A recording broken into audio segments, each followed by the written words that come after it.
kulanti wacan oo wanaagsan daawadayaal ku soo dhawaada wararkii ugu dambeeyay ee caalamka iyo Soomaaliya oo aad kaga barateen inaad kala socotaan barteena YouTube oo ay muhiim tahay markasta inaad la socoto wararkan oo aad subscribe tiraahdo adiga oo page-kana ka helaya faa'iido ah warar degdeg ah oo ku saleysan xaqiiqda. qodobada ugu waaweyn ee aan idin hayno waxaa kamid ah mas'uul ka tirsan dawladda federaalka Soomaaliya oo shaaciyay inay qorsheynayaan in la soo qabto lana xiro madaxweynaha Jubbaland Axmed Madoobe, wasiirka amniga Jubbaland Janan iyo Cabdirashiid Xidig oo ahaa musharax madaxweyne ee maamulka Jubbaland oo kulan loo lameeyay doorashadaasi madaxweynaha dowlad goboleedka Jubbaland Axmed Maxamed Islaam Axmed Madoobe. wararka kale aan idin hayno waxaa kamid ah khilaaf xoog badan oo soo kala dhaxgalay madaxda dowlad goboleedka Puntland gaar ahaan madaxweynaha iyo ku-xigeenkiisa oo kala ah Karash iyo Dani. waxaan idin haynaa khilaafkaasi waxa uu salka ku hayo iyo waxa ay mas'uuliyiintu isku qoonsadeen. in ka badan 100 iyo waa ku dhawaad 160 Soomaali ah oo haysta dhalashada dalal kala duwan oo Mareykanka, Canada iyo Yurub ay ku jirto ayaa laga daadgureeyay magaalada Muqdisho. kuwaas waxa ku jira la daadgureeyay dad xilal ka haya dawladda Soomaaliya. dadka siyaasadda falanqeeya waxa ay ka walaacsan yihiin in qof xil haya uu dalka isaga cararo iyadoo coronavirus marka loo eego sida uu u saameeyay Soomaaliyana ay jirtaba inay ka daran tahay ama ay ka daran yihiin wadamo kale oo badan. sidaa daraadeed waxaan idin haynaa faahfaahin arrinkaasi la xiriirta. wararka kale ee aan idin hayno waxaa kamid ah oo aad ku maqli doontaan wararkeena intaynu ku guda jirno wararkii ugu dambeeyay ee caalamka iyo Soomaaliya oo aad markasta si joogto ah halkan kaga helayso sidaan horeba idinkugu ballan qaadnay iyo madax ka tirsan dawladda Soomaaliya gaar ahaan labada gudoomiye baarlamaan ee aqalka sare iyo golaha shacabka oo gaaray magaalada Muqdisho. wararka kale ee waaweyn ee qodobada ah ee aan idinkugu hayo waxaa kamid ah magaalada Muqdisho ee caasimadda Soomaaliya iyo goboladaba waxaa ka dhacaya munaasabado kooban oo lagu weyneynayo 15 May maalinta dhalinyarada Soomaaliyeed oo loo asteeyay in maalintaasi noqoto iyadoo la xuso sanad walba. waxaa sanad kasta marka la joogo iminkadan oo kale la abaal mariyaa lana xusaa dadkii Soomaaliyeed ee iyagu horseeday xornimada iyo dhaqdhaqaaqoodii loo gaabiyay magacooda SYL. qodobadaasi intaynu ku guda jirno wararkii ugu dambeeyay ee caalamka iyo Soomaaliya wixii inoogu soo kordha ayaan idiin soo gudbin doonaa ee u diyaar garooba iyaga oo faahfaahsan. wararka kale waxaa ku jira war naxdin leh gabar 4 sano jirta oo lagu kufsaday magaalada Muqdisho. soo dhawaada mar kale. aynu ku bilownay ee magaalada Muqdisho ee caasimadda Soomaaliya waxaa gaaray diyaarad sida mas'uuliyiin ka tirsan labada gole ee dawladda kuwaas oo kala ah gudoomiyaha golaha shacabka Maxamed Mursal Sheekh Cabdiraxmaan, gudoomiyaha aqalka sare Cabdi Xaashi Cabdilaahi, madaxweynihii hore ee dawladdii federaalka Xasan Sheekh Maxamuud, xildhibaano iyo wasiirro ka tirsan xukuumadda Soomaaliya kuwaas oo ku xayirnaa dalka Turkiga. ugu dambeynna diyaarad Ingiriis ay ka qaaday wadankan Turkiga iyada oo la geeyay markii ugu dambeysay magaalada Muqdisho ee caasimadda Soomaaliya. magaalada Muqdisho iyo guud ahaanba dunida oo dhan waxaa kala xiray cudurka halakeeyay dadka guud ahaan dunida ku nool iyadoo in ku dhow milyan qofoodna ay u dhinteen intaas tira ka badanna uu xanuunada soo ritay iyadoo ay bogsadeen kumanaan kun oo qofood. wadamada kala duwan ee cudurku saameeyay waxaa ugu badan Mareykanka, Talyaaniga iyo wadamo kale oo uu kamid yahay Shiinaha oo ah ubuucda uu ka soo bilowday cudurka dunida oo dhan halakeeyay. waxaa dhanka kale isla magaalada Muqdisho aan xogta ku helaynaa gabar yar oo lagu magacaabo Farxiyo. waxa ay dhibano u tahay askari ka tirsan ciidanka dawladda oo kufsi u geystay sida la sheegay. Farxiyo oo 4 sano jir ah ayaa maanta waxaa kufsi u geystay nin lagu magacaabo Maxamed Xuseen Cilmi oo 22 jir ah sida la sheegayna waxa uu ka tirsan yahay ciidanka xoogga dalka gaar ahaan Gorgor sida wararku ay sheegayaan. sida loo sheegay ehelka gabadhan ninka dhibka u geystay waxa uu ku xiran yahay saldhigga degmada Wadajir. xogtanna isaga ayaan ka soo xiganay.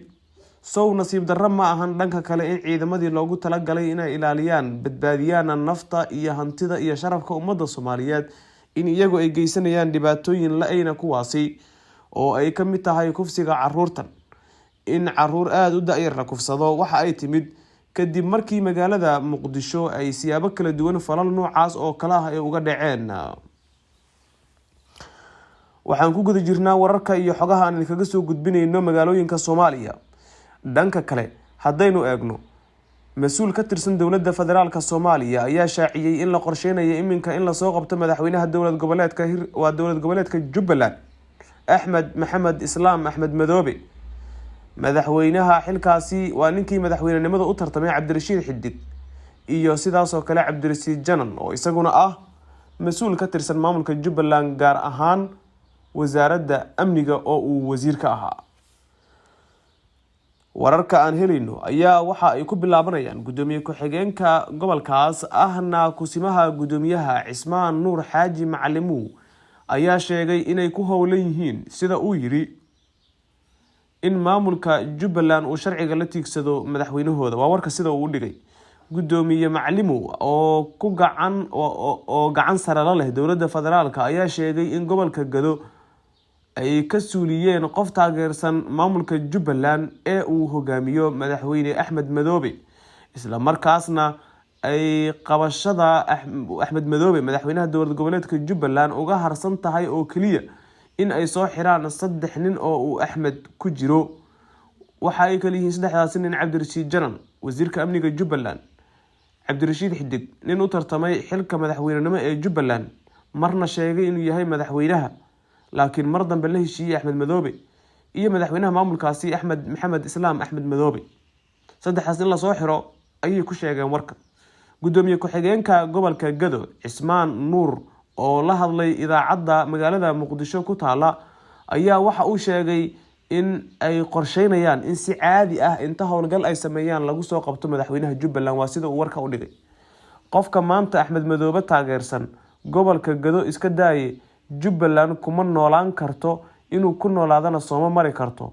qabashada Jubbalandna waxaa nooga harsan oo kaliya in la soo qabto 3 nin oo kala ah Axmed Madoobe, Xidig iyo Cabdirasiid Janan, ayuu yiri Cismaan Nuur Xaaji gudoomiye ku-xigeenka gobolka Gado.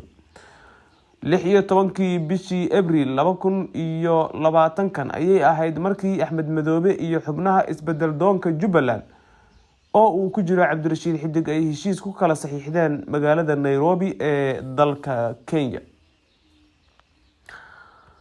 khilaaf xoog leh ayaa waxa uu soo kala dhex galay madaxweynaha dowlad goboleedka Puntland Siciid Cabdilaahi Dani iyo madaxweyne ku-xigeenkiisa oo ah Karash.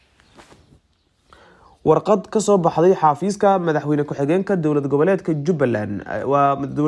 Puntland ayaa lagu yiri ku socota madaxweynaha dowladda Puntland Garowe og baarlamaanka dowlad goboleedka Puntland Garowe ujeedo burin bedelid taliye ku-xigeenka madaxtooyada tixraaca xeer madaxweyne la ra 42 kuna taariikhaysan 14 May 2020 ee aad ku magacawday madaxweyne taliye ku-xigeenka ciidanka madaxtooyada Puntland. mudane madaxweyne ma aadan nagala tashan, sidaas daraadeed warqadan waxaan ku burinayaa xeer madaxweyne. sidaas darteed waxaan cadeynayaa magacaabida in aysan sharci ahayn oo aan sharci loo marin. magacaabidaas oo gaashaan la sare Cabdiqani Maxamed Xarbi uu yahay taliye ku-xigeenka rasmiga ah ee dowlad goboleedka Puntland gaar ahaan magaalada la yiraahdo Garowe ayuu warkaasi ku yiri. waxaa dhanka kale warar la helay ay tilmaamayaan in khilaaf xoogan uu u dhaxeeyo madaxweynaha dowlad goboleedka Puntland Siciid Cabdilaahi Dani iyo ku-xigeenkiisa oo ah Karash. madaxweyne ku-xigeenka maamul goboleedka Puntland Axmed Cilmi Cismaan Karash ayaa soo saaray digreeto uu ku baabi'iyay xilka qaadista madaxweynaha Puntland uu ku sameeyay taliye ku-xigeenka ciidanka madaxtooyada ee dowlad goboleedka Puntland. waxaad la socotaan wararkii ugu dambeeyay ee caalamka iyo Soomaaliya oo aad kala socotaan barteena YouTube. haddii aad channelkan ku cusub tahay, hore ayaan kugu sheegay inay muhiim tahay inaad adiguna subscribe tiraahdo. xisbiga la yiraahdo Gurmad oo kamid ah xisbiyada waaweyn ee Soomaaliya ka jira ayaa waxa uu hambaliyo iyo bogaadin u diray ururka SYL oo 43,900 loo asteeyay inay waa markaas ay halganka bilaabeen iyadoo magaalada Muqdisho iyo goboladana munaasabada ay ka dhici jireen laakiin corona oo saameeyay ayaa sabab u noqotay in cudurku uu sii faafo isla markaana ay dhibaato xooggan halka ka taagan tahay.